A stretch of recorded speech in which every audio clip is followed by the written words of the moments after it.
500 grams na flour.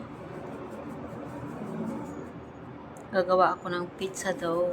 Kasi kakain daw sila ng pizza umayang gabi.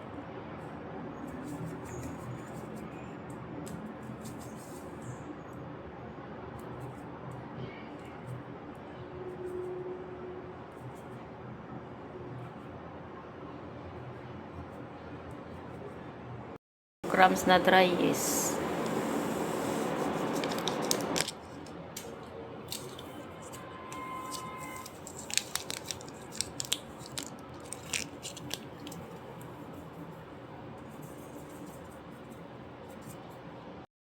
Grams na salt.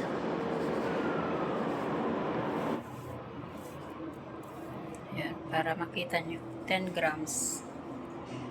20 grams na olive oil. And 340 grams na tubig.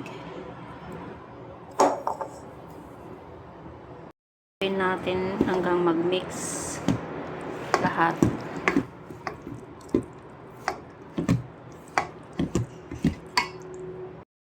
Ito na yung dough. Pizza dough.